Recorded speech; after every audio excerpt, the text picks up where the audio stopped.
پاکستان کی جو فوج ہے وہ ایک قومی فوج ہے. ہمارے لیے تمام سیاستدان اور تمام سیاسی جماعتیں قابل احترام ہیں. آپ بھی یہ نہیں چاہیں گے، فوج پاکستان بھی نہیں یہ چاہیں گی کہ وہ کسی ایک خاص سیاسی سوچ یا خاص سیاسی زاویے، نظریے یا جماعت کی طرف راغب.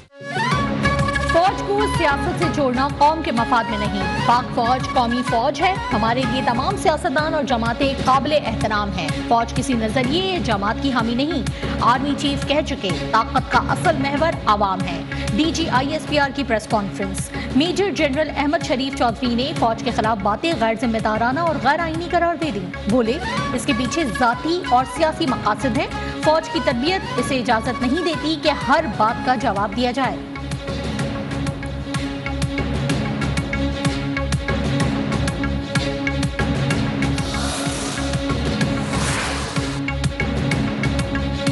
ججز کے لیے حد عزت کا قانون موجود ہے. فوج کے خلاف باتوں پر بھی قانونی کارروائی ہونی چاہیے. DGISPR کی پریس کانفرنس. یہ بھی واضح کر دیا کہ الیکشن کے لیے فوج پاکستان کی تعیناتی وفاق کرتا ہے. الیکشن کے حوالے سے الیکشن کمیشن اور سپریم کورٹ کے سامنے موقف رکھ دیا. چیف جسٹس سے افسران کی ملاقات اوپن ہونی ہوتی تو اوپن ہی کی جاتی. اس ملاقات کی تفصیلات پبلک نہیں کی جا سکتی. سوشل میڈیا پر بلا جواز پروپیگنڈا جاری ہے. ویٹرنز کی تنظیموں کا مقصد اپنے لوگوں کی فلاح و بہبود اور مسائل اجاگر کرنا ہے. ویٹرن تنظیموں کو سیاسی لبادہ نہیں پہننا چاہیے.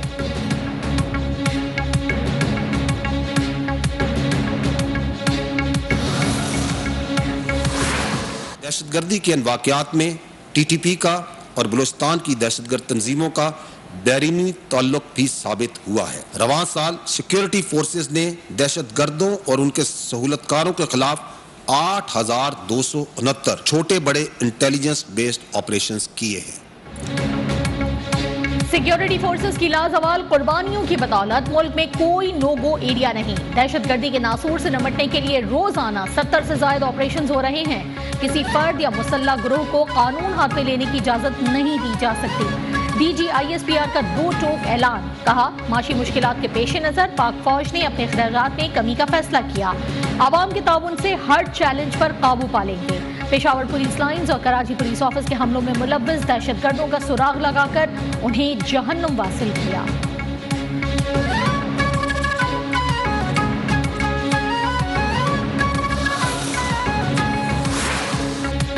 فوج سیاسی حکومت کے تابع ہے. کالعدم TTP سے مذاکرات سابق حکومت کا فیصلہ تھا. DGISPR کا واضح موقف. کہا فوج اور کالعدم TTP کا صرف ایک تعلق ہے اور وہ یہ ہے کہ ہم TTP کے آخری فرد تک اپنا آپریشن جاری رکھیں گے.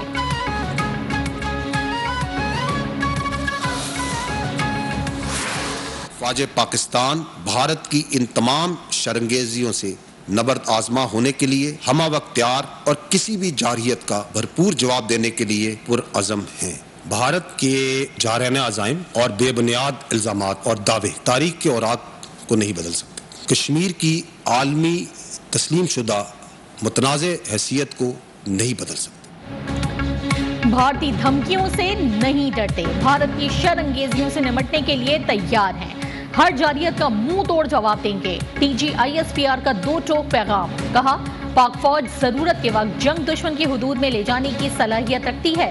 کشمیر کبھی بھی ہندوستان کا اٹوٹ انگ رہا اور نہ ہی رہے گا. بھارت نے رواں سال 56 مرتبہ سیز فائر کی خلاف ورزی کی ہے. پاک فوج نے 6 بھارتی جاسوس کواد کاپٹرز کو مار گرایا.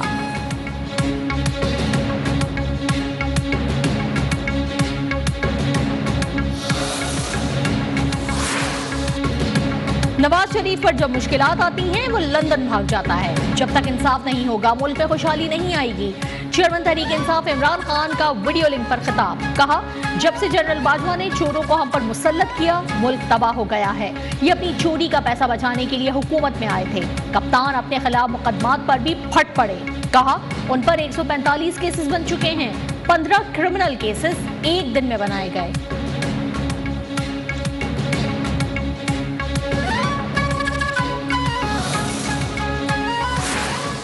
باتوں کو ختم کرنے کے لیے ان امپریشنز کو زائل کرنے کے لیے سب سے ضروری چیز یہ ہے کہ معاملات میں شفافیت ہونی چاہیے اور جو چیزیں پس پردہ ہو رہی ہیں ان کا کسی طرح سے شائبہ، دور کا شائبہ بھی نہیں آنا چاہیے کورٹ پروسیڈنگز کے اوپر۔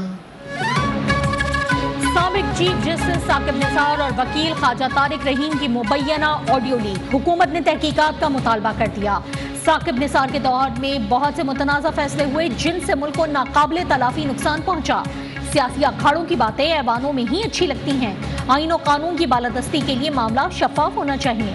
وفاقی وزیر قانون اعظم نذیر تارڑ کی لاہور میں پریس کانفرنس، ملک احمد خان بولے پارلیمان میں عدالتی مداخلت کے طریقے بتائے جا رہے ہیں، آڈیو لیک کا معاملہ سپریم جوڈیشل کونسل لے جانا چاہیے۔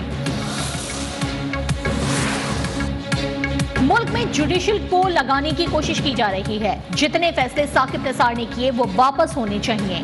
وزیر اطلاعات سندھ شرجیل میمن کا ثاقب نثار کی آڈیو لیک پر سخت رد عمل، کہا پردہ اٹھنے پر شکوک و شبہات دور ہو رہے ہیں۔ عمران خان کے انٹرویو میں خطرناک انکشافات ہیں، صدر کی جانب سے عمران خان اور جنرل باجوہ کی ملاقات کرانے پر سوموٹو لیا جائے۔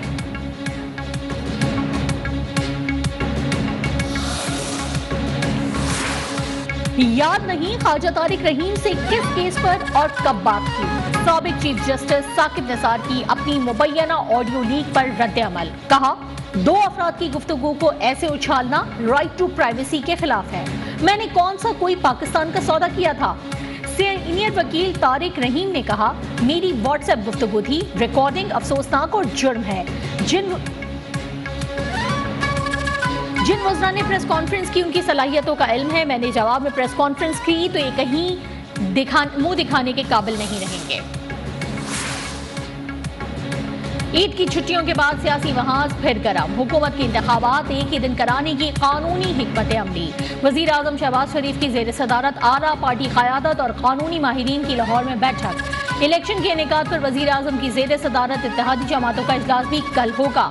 شہباز شریف نے اہم فیصلوں پر اعتماد کے لیے کابینہ اجلاس بھی کل بلا لیا۔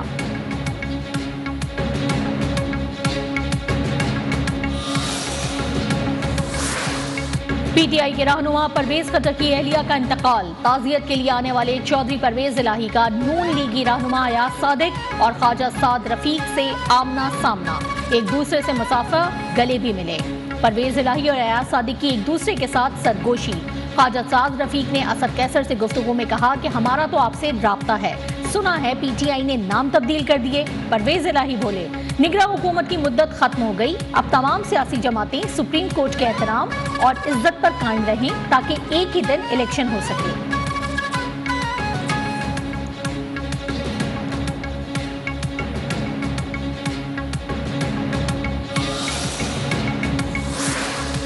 ملک میں سیاسی بحران کے خاتمے کی کوششیں، جماعت اسلامی اور تحریک انصاف کی مذاکراتی کمیٹیوں کا اجلاس، پارٹی مفادات سے بالاتر ہو کر وسیع تر ملکی مفاد کے لیے سیاسی پارٹیوں کے مذاکرات کو جلد نتیجہ خیز بنانے پر اتفاق، تازہ ترین صورتحال پر پارٹی قیادت سے بھی مشاورت کا فیصلہ۔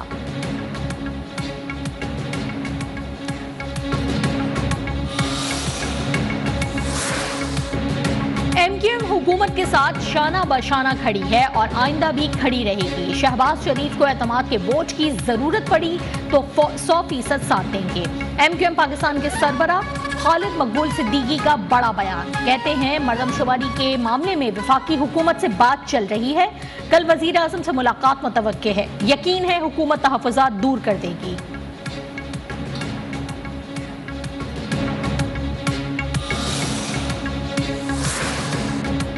تحریک انصاف کا آزاد کشمیر میں اپوزیشن میں بیٹھنے کا فیصلہ، پارٹی کے ناراض گروپ نے اپوزیشن سے مل کر حکومت بنا لی۔ تنویر الیاس وزارت عظمیٰ کے بعد P T I Azad Kashmir کی صدارت سے بھی فارغ، عبدالقیوم نیازی P T I Azad Kashmir کے صدر بن گئے، راجہ فاروق اپوزیشن لیڈر مقرر۔ تحریک انصاف کا پارٹی سے بے وفائی کرنے والوں کے خلاف بھی سخت کارروائی کا فیصلہ۔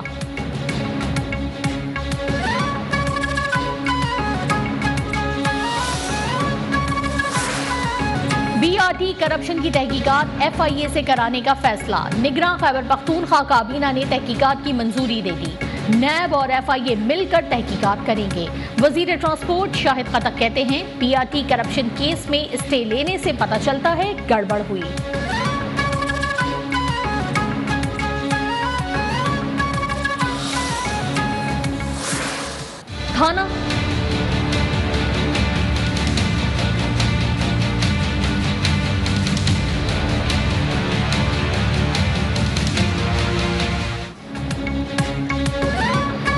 CTD سوات میں دھماکے، 16 افراد شہید، 50 زخمی۔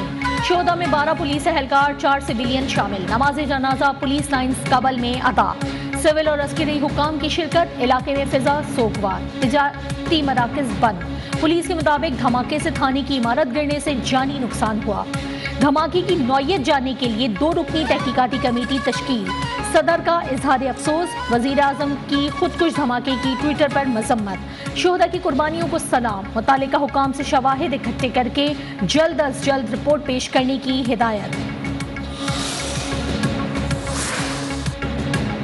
IGKP اختر حیات گنڈاپور کہتے ہیں کہ دھماکے کو خودکش قرار دینا بالکل غلط ہے۔ گیٹ پر پولیس اہلکار موجود تھے، تھانے پر حملہ نہیں ہوا۔ گولہ بارود کو آگ لگی، 12 منٹ میں 2 دھماکے ہوئے۔ پولیس کا مورال بلند اور حادثے پر غمزدہ ہیں۔ کابل میں دھماکوں سے CTD تھانے کی تباہ شدہ عمارت میں پاک فوج کا کلیئرنس آپریشن جاری۔ پشاور کورٹ کی ایکسپلوزیو آرڈیننس ڈسپوزل ٹیم نے عمارت کے گراؤنڈ اور پہلی منزل کو 80% کلیئر کر لیا۔ بیسمنٹ کل تک کلیئر کر دی جائے گی۔ راکٹ لانچر، ہینڈ گرینیڈ اور بڑی تعداد میں بارودی مواد برآمد۔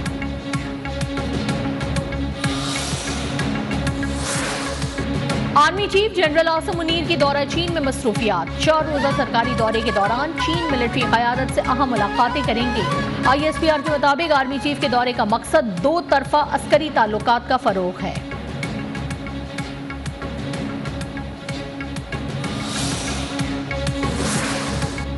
پنجاب کے کچے میں پولیس کا ڈاکوؤں کے خلاف آپریشن کا 17واں روز۔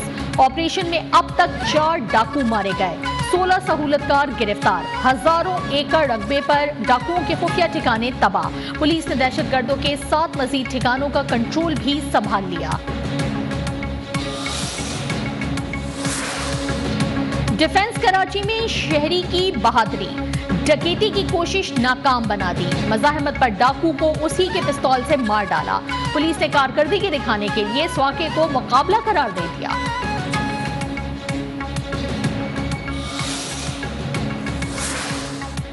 کراچی میں گھریلو ناچاکی پر شوہر کا بیوی پر بدترین تشدد، سر کے بال مونڈ دیے۔ متاثرہ خاتون نے ویڈیو بیان میں شوہر کے ظلم کی داستان سنا دی۔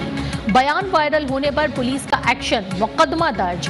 گھر پر بھی چھاپا مارا مگر ملزم کے موجود نہ ہونے پر گرفتاری عمل میں نہ آ سکی۔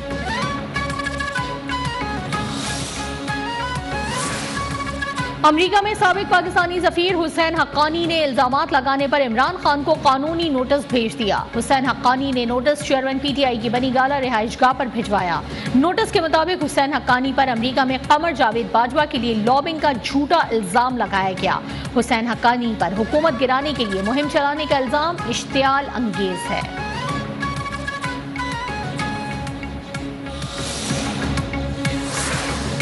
سوڈان میں فوج اور پیرا ملٹری فورسز کے درمیان جنگ، پاکستانیوں کا محفوظ انخلاء جاری۔ 211 مزید پاکستانیوں کا قافلہ سوڈان کی بندرگاہ پہنچ گیا۔ مزید 700 پاکستانیوں کو انخلاء کے لیے پہنچا دیا گیا۔ وزیر خارجہ بلاول بھٹو کا معاونت پر سعودی عرب کا شکریہ۔ گزشتہ روز بھی 500 پاکستانیوں پر مشتمل قافلہ سوڈان کی بندرگاہ پہنچا تھا۔